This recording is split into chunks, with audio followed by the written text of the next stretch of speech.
dalam hal ini adalah negara. Nah, itu 3 penanya yang saya kira ditujukan kepada Ibu Dewi, Mas Ancu, dan Pak Samsurijal. Sebentar juga kita persilakan untuk menjawab beberapa pertanyaan di atas. Silakan Ibu Dewi, saya persilakan. Baik, terima kasih. Tadi yang pertama mungkin menanyakan terkait apa bedanya kami di Kuningan, Sunda Wiwitan Kuningan dengan yang di Kanekes. Pada prinsipnya sebetulnya kami punya kesamaan filosofi, itu artinya kesadaran asali menghormati leluhur kami masing-masing gitu. Dan yang membedakan adalah sebetulnya kami kalau di istilah bahasa Sunda itu ada ciri sabumi cara sadesa gitu ya. Ada kekhasan di tiap wilayah yang itu juga membentuk kebudayaan sendiri gitu ya.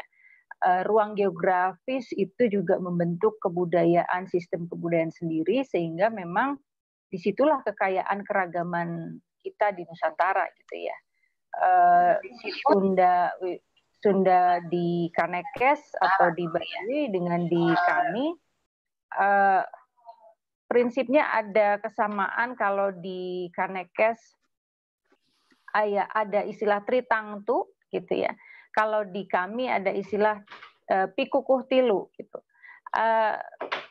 Keduanya ada benang merah yang sama, hanya penyebutan istilahnya yang disesuaikan dengan kekhasan lokalnya. Itu kenapa kami sebetulnya karena memiliki akar sejarah yang sama, penghormatan terhadap leluhur Sunda, dan kalau di Cigugur kami memaknai Sunda itu bukan sekedar Sunda etnis ya, tetapi juga pada nilai filosofi, artinya karakter begitu ya.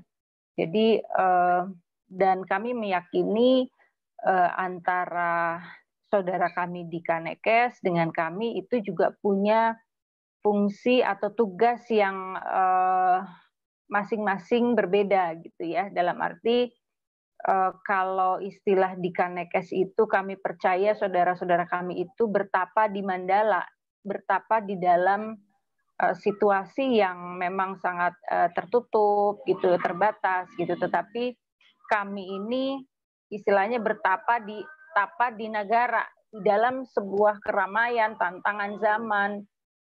Kami bisa dikatakan juga hidup menyesuaikan perkembangan zaman gitu. Jadi pembedanya adalah ya setiap tempat punya kekhasan dan punya strategi untuk bertahan gitu. Kami di Cigugur memang sangat terbuka dalam hal kalau dalam bahasa Sunda itu ngindung ka waktu ngabapa ka mangsa, beribu pada waktu berbapa pada zaman. Karena kebudayaan itu juga memang dinamis, tetapi kami tetap terikat pada sebuah kesadaran asali. Bagaimana juga menjaga kesatuan antara alam dan kami sebagai manusia begitu. Itu kemudian kalau tadi pertanyaannya terkait dengan 3 tuntutan kami ya, memang kami berupaya untuk bagaimana agar itu sebetulnya hak-hak konstitusi yang harus terpenuhi, dan negara itu dengan penyelenggara negara itu kan disumpah dengan atas nama konstitusi dan dasar negara. Jadi sebetulnya kami hanya ingin meluruskan arah kebangsaan kita yang sebetulnya itu juga ditentukan oleh para pemegang wilayah gitu ya, pemerintah lokal, pemerintah daerah begitu, yang sebetulnya memiliki amanat dan tanggung jawab bagaimana arah kebangsaan kita ini tidak melenceng dari konstitusi yang sudah diamanatkan oleh para pendiri bangsa gitu. Terkait dengan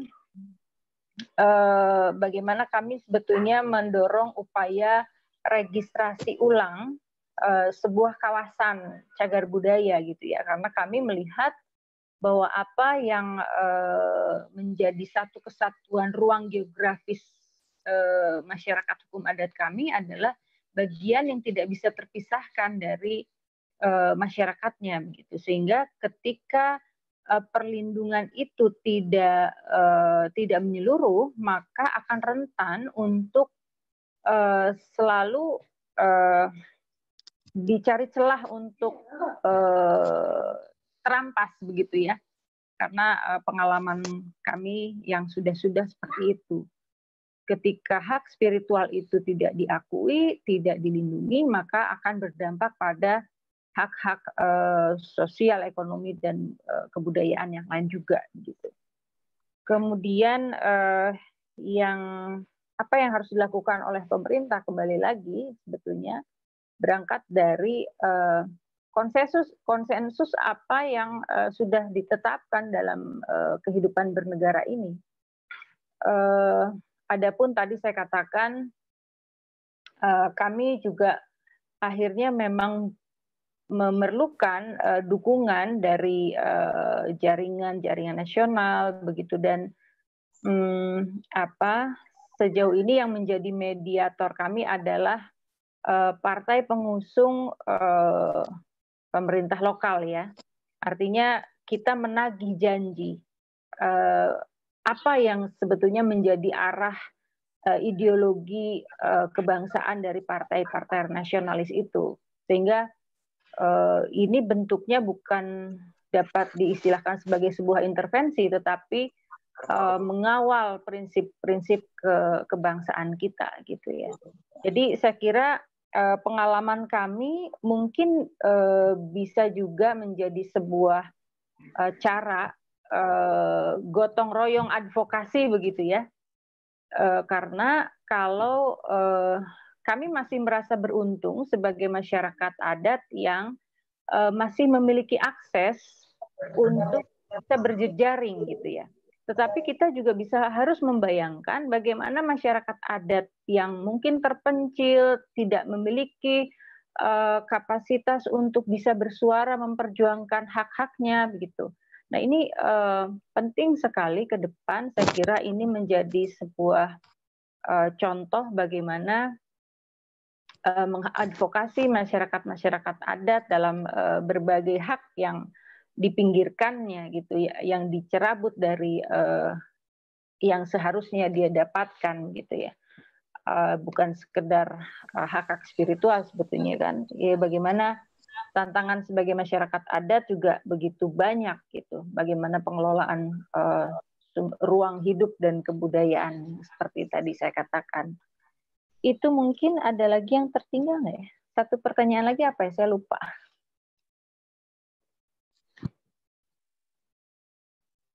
Ada yang tertinggal? Saya kira itu ya. Untuk sementara cukup, Ibu. Saya kira sudah dijawab semua pertanyaan tadi. Iya, mungkin itu dulu. Baik. Ya. Terima kasih. Saya serahkan kepada Mas Ancu untuk menjawab beberapa pertanyaan tadi.